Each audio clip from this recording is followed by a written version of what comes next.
Welcome to the short midweek devotion of the Littleton United Methodist Church. This week's video comes from deep in the woodlands of Schuyler County, Illinois.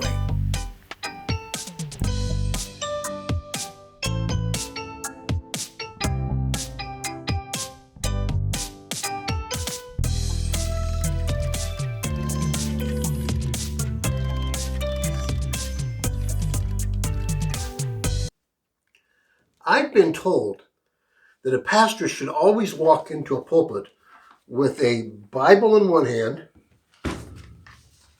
and a newspaper in the other. It keeps you up to date. It keeps you relevant and keeps you right. Your message is right where the itch is at in society, current events, and Scripture. Although I have noticed over the years that the hand you start with does have some effect on where you end up. There are several places that several starting points that pastors use for getting their sermons. I just kind of jotted down to myself a few of them, and one of them is prayer. This is especially true of young pastors in their first year in the pulpit. Now, I'm not saying the other pastors don't pray. All of us pray. All of us pray about our sermons and ask for God's guidance and God's leading. But young pastors, when they first get appointed to a church, they have all these ideas and God lays on their hearts and they just pray to see what God has for the people for that week. And that works pretty well the first week and the second and the 10th or 15th or 25th or 52nd. And that's if there's no emergencies that week and you don't spend a lot of time in a hospital and some big problem hasn't occurred in the community. And those pastors burn out pretty fast because after a while, they begin to regurgitate their own favorite views instead of the views that are rooted in Scripture. Which brings me to the next way that pastors get their sermons, and that is plagiarizing. I mean, if generally you pray and get an enlightenment for some sermon, and there are those hard days out there, those times when you just don't feel well. I mean, maybe you've had the flu all week or something like that. And where do you get the sermon? Well, you get it from a book. You get it from another pastor. You kind of jot notes to other pastors you've heard and their outlines and plagiarize. It's a big no-no, but I bet there aren't many that haven't done it. Well, let's get past prayer. That is, prayer as a main source of enlightenment at a regular time every week, week in, week out, because, as we said, more often you hear more of the preacher's views than you do of Scripture's views. And let's get past plagiarizing because, that's a no. Even though some pastors buy books of sermons, that are already pre-planned. And so let's get past prayer and get past plagiarizing. What comes next? And let's go to planning. You see, I've been a preacher a long time. Prayer, plagiarizing, planning, P, alliteration. Planning. Some pastors go aside, or else some pastors sit aside with their boards and they look over the needs of the church and they put together sermon series for the upcoming year.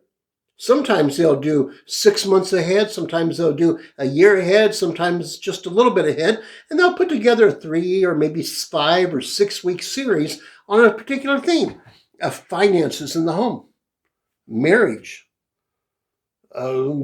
politics, the war, end times. I mean, just lots of different things. Finances, managing your money. Things like that. And so they'll set aside a period of time and do 6 weeks of this, 6 weeks of this, 6 weeks of this, has an advantage. It has the advantage of kind of scratching an itch where there's a need in the congregation.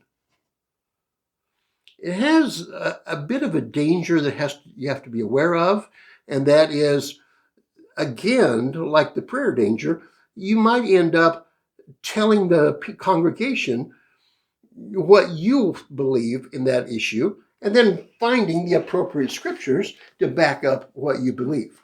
Sometimes the pastor may go through, a half dozen or a dozen different scriptures in a message, and they seem to point out part of one here, part of one here, part of one here, and they back up his view of marriage, or back up his view or her view of finances, or back up their view of what social action or something like that. There's some good and there's some bad in that. It takes a lot of self-awareness and self-control, and even at that, it's kind of hard, as it always is, to separate scripture from my own views. But I think all of us do that from time to time. I mean, not separate, but plan certain things we need, that the church needs. I tend to, in the summertime, kind of switch off and do something week by week by week that's a little bit different, that more matches the, I think, are the needs of the congregation. Prayer, plagiarism, planning, and Scripture.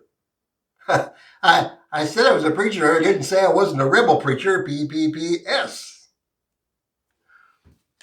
Scripture.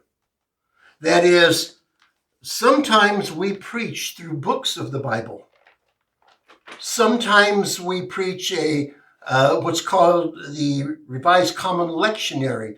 That's a series, which I often do, which is a series of readings for an Old Testament reading, a New Testament, an epistle reading, a gospel reading, a reading from the Psalms for every week of the year that kind of follows themes of the seasons.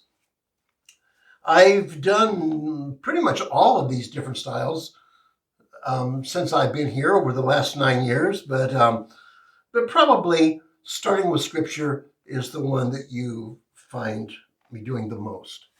Sometimes when I first got here the first year, we went through the highlights of the whole Scripture, just straight through. Then we've done certain books of the Bible, and quite often, probably most of the time recently, we've been using the lectionary reading. There are some advantages and disadvantages to starting with Scripture. One advantage, it focuses more often on what the Bible focuses on. That is, the themes that are reoccurring in Scripture over and over and over are things that will reoccur in your messages over and over and over. Some of the things that kind of scratch an itch and that are fads of society you don't hear about as often. The Bible doesn't speak about them as often. That could be an advantage or disadvantage, perhaps. Another advantage is that it requires more study on the part of the pastor. That is, instead of just driving through the week and keeping your spiritual antennas open for good illustrations to prove a point in a sermon, you are studying all the time to try to discern what that scripture is saying first. It doesn't back you up, you find it. And in the process, most of the major themes you do cover eventually, but maybe not as often as you think. A disadvantage? Sometimes it's hard. I mean, if there's a scripture from 1 Corinthians 13, the love chapter, that's pretty easy. It just lays out points for you. If it's from Numbers, and you're trying to find something to feed the congregation from Numbers when even you aren't being fed from Numbers. But then we go back to the prayer to add to the study, to the planning, to make a package for them all to come together. A disadvantage is it might seem more dry, sometimes a little more repetitious.